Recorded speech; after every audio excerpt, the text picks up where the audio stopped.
नमस्कार दोस्तों, स्वागत है आपका हमारे चैनल गुनाह या साजिश में।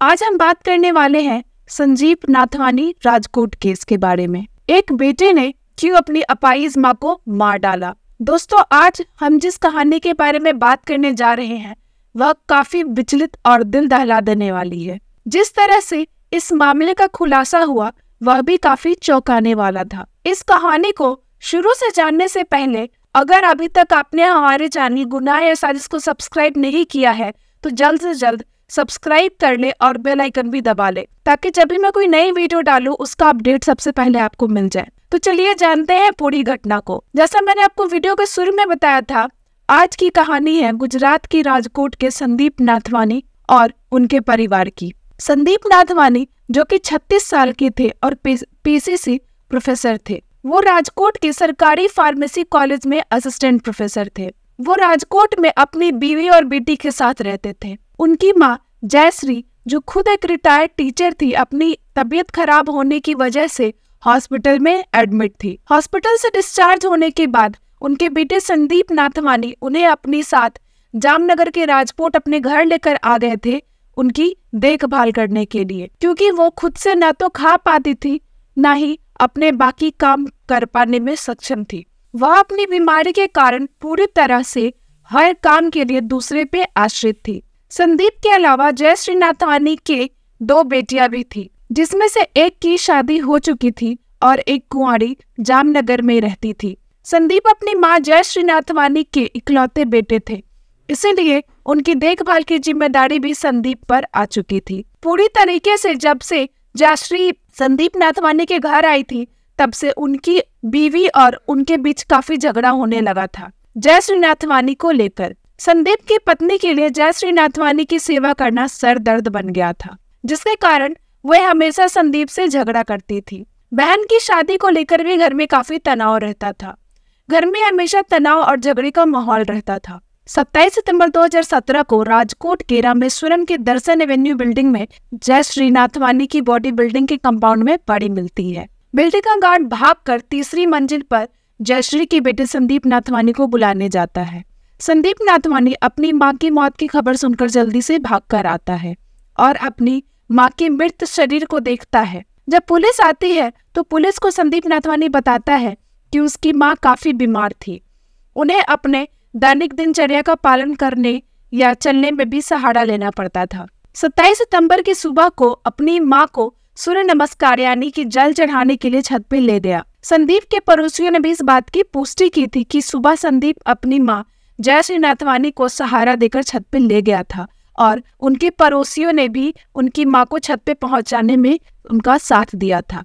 इसके बाद संदीप नाथवानी नीचे आ गए और सूर्य नमस्कार के लिए जल लेने के लिए, पर उन्हें पता चला कि उनकी मां छत से कूदकर जान दे दी है। उनकी मां खुद की बीमारी से परेशान हो चुकी थी और अपने आप को बोझ समझती थी, इसलिए उन्होंने छत से कूदकर अपनी जान दे दी। जयश्री नाथवानी एक रिटायर्ड टीचर थी।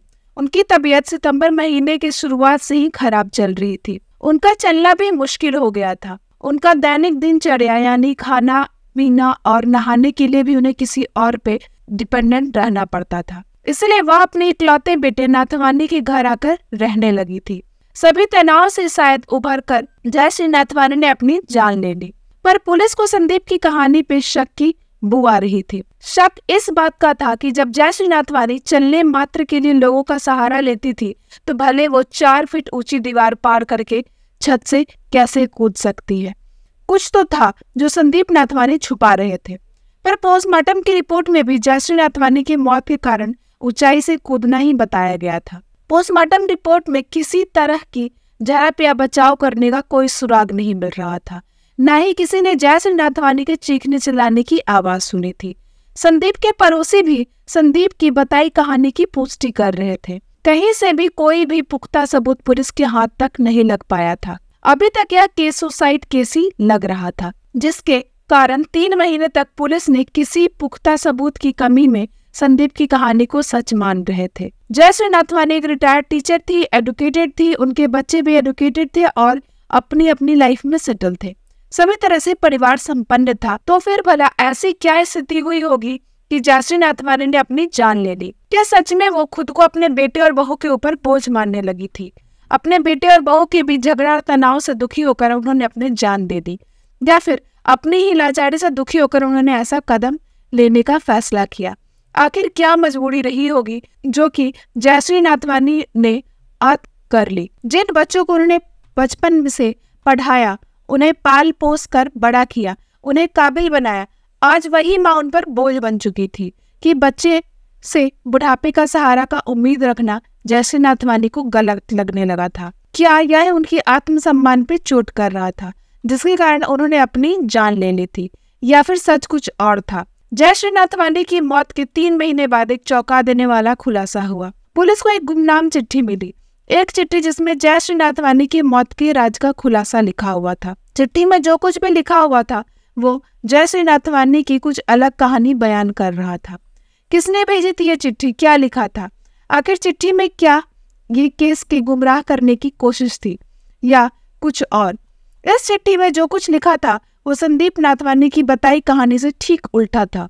उस चिट्ठी के अनुसार जयश्री नाथवानी ने सुसाइड नहीं की थी, बल्कि उनकी हत्या की गई थी। पुलिस चिट्ठी मिलते ही बिल्डिंग के सभी सीसीटीवी फुटेज की छानबीन शुरू कर देती है। छानबीन के दौरान सीसीटीवी फुटेज से यह बात सामने आई कि जयश्री नाथवानी को उस दिन संदीप नाथवानी छत पर लेकर तो जरूर गए थे, पर उन्हें ले जाने में उन्हें काफी दिक्कत आ रही थी। यहाँ तक कि जयश्री नाथवानी खुद अपनी चप्पल भी नहीं पहन पा रही थी। उन्हें चप्पल भी संदीप नाथवानी को पहनानी पड़ी थी।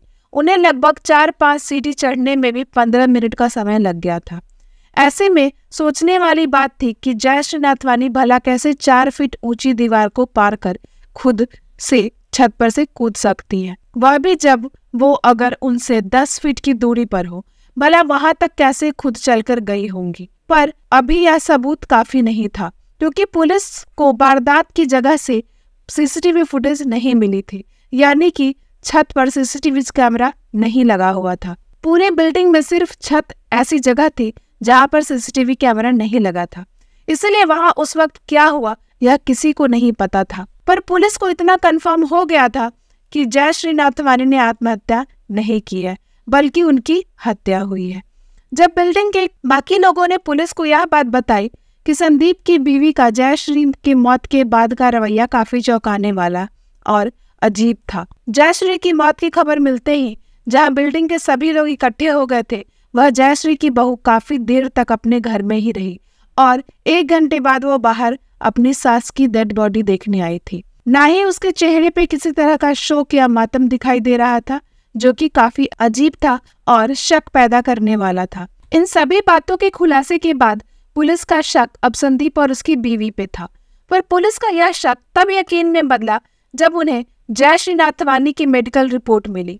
जयश्री नाथवानी की मेडिकल रिपोर्ट के मुताबिक जयश्री नाथवानी का ब्रेन हेमरेज हुआ था और जिसके कारण उनका आधा शरीर पैरालाइज हो चुका था। उन्हें डॉक्टर ने बेड रेस्ट रहने की सलाह दी थी, क्योंकि बिना सहारे के वो ना चल सकती थी ना ही खड़ी हो सकती थी। ऐसे में संदीप की बनाई कहानी आखिर झूठी साबित हो गई। जयश्री की मेडिकल रिपोर्ट के मुताबिक उनका 4 फीट ऊंची दीवार से कूदकर छलांग लगाना तो दूर की बात है, वो खुद वहां उस दीवार तक चलकर भी नहीं जा सकती थी।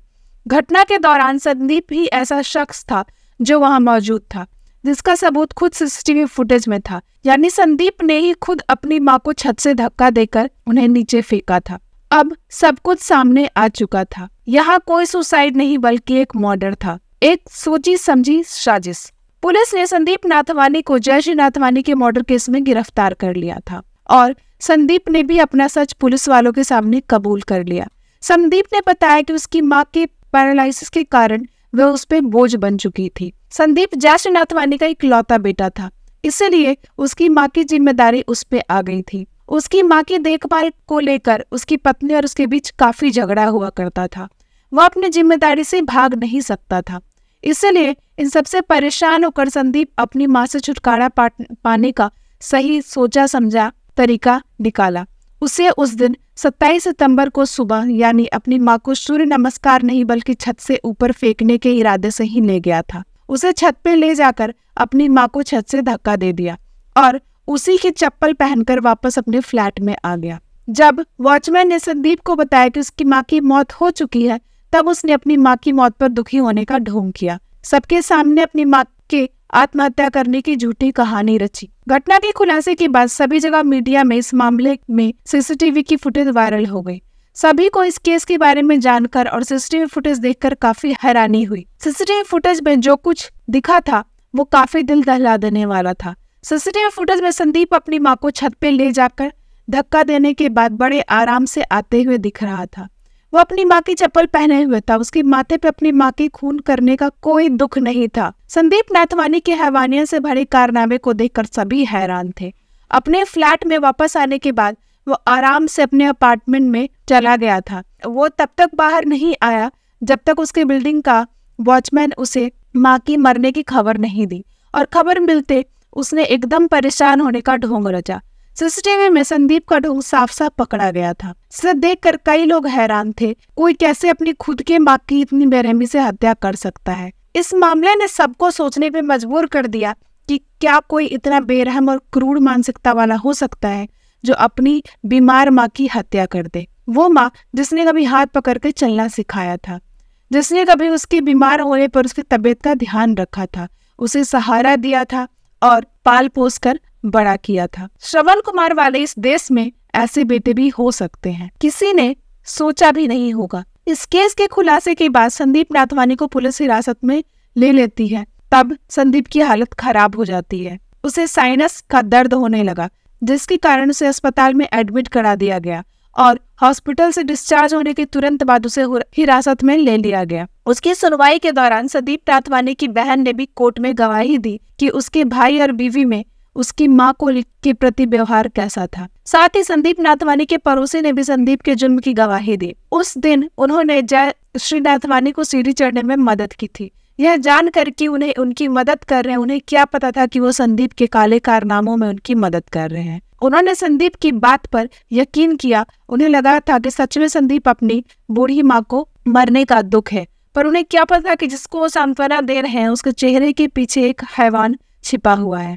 इस केस में संदीप नाथवानी को अपनी 64 वर्षीय माँ जयश्री नाथवानी के मर्डर के जुर्म में उम्र कैद की सजा सुनाई गई। आपको क्या लगता है, संदीप नाथवानी के लिए यह सजा काफी है या उसको कुछ और सजा देनी चाहिए?